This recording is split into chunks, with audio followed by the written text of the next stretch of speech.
Hey team, this is Randy with Funding Potential Hope. So I want to walk you through three things today: when purchasing a vehicle, how to get out of a vehicle, all that kind of stuff. So when you need to get out of a finance vehicle, what to do in that situation. The second thing I want to touch on is future purchases, what to avoid. And then the third thing is smart suggestions on how to purchase your next vehicle. So what to do when you have a finance vehicle, a big liability sitting in your driveway and it's driving you crazy that's there because it's just eating up your extra income that you could have. So this is how you get rid of it.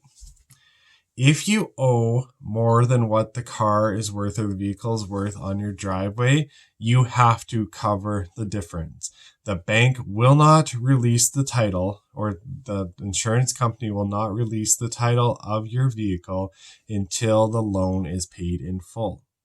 So what this means is if your car is worth $15,000 but you owe $20,000 on it, you have to cover the difference somehow. You can take out a small loan, you can take a line of credit, you can use your cash that you saved up for if you have it, and you can throw it all in, but it has to be gone. The loan has to be absolutely abolished before you can release the title of your vehicle to its new owner. The other thing is, don't forget you're losing a transportational vehicle that you may need on a day-to-day basis. If you still need another car, what you might consider doing is adding a little bit extra to your loan, not a lot, but a little bit extra to your loan just to be able to pay for a cheap little car to get you from point A to point B after you get all of this settled. So this is how you do it when you go to the bank. When you go to the bank, make sure your buyer is with you. Make sure that your buyer pays you whatever he's going to pay you, say $15,000 ahead of time.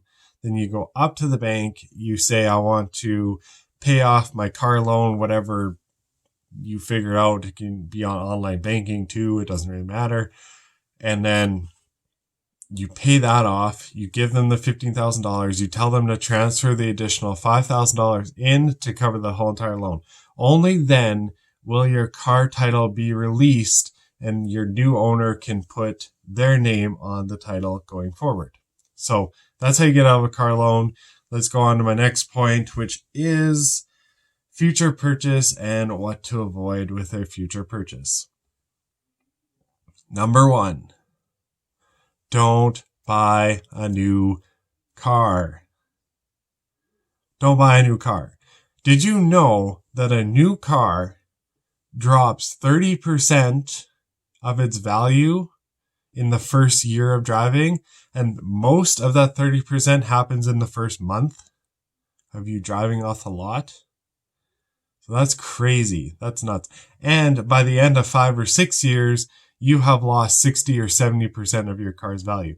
But the majority of the value is lost at year one.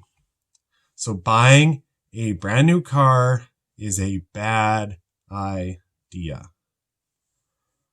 Number two, 0% interest is still liability.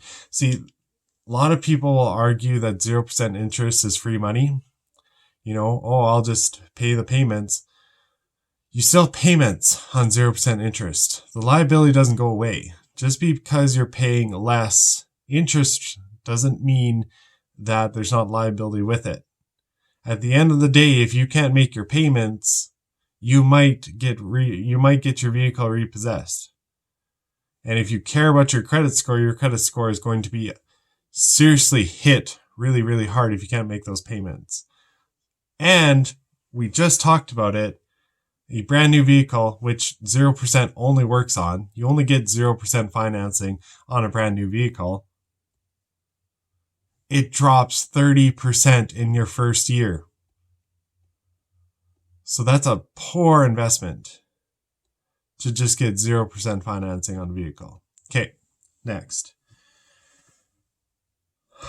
These are some smart suggestions when purchasing a brand new vehicle. Number one, 2 years or older vehicle will do you wonders. It will do you wonders. because it's already taken a hit of 30% after the first year. It's estimated it'll drop another 10 to 15% in your second year. So someone has already taken a like 35, 40, 45% hit on that vehicle already. So you're getting a deeper discount on a 2-year-old or older vehicle by doing it that way. Plus, you still have a little bit of warranty on it at that point. And it's still reliable. It's still reliable. Okay? Second point, pay cash for it. I really, really encourage you to pay cash for your future vehicle. There's a couple instances, I've already walked you through them, why it would be acceptable to have to get a smaller loan to get a different vehicle, but I really, really encourage you to pay cash for your future vehicles. And then the last point is just understand that purchasing a vehicle is not an investment.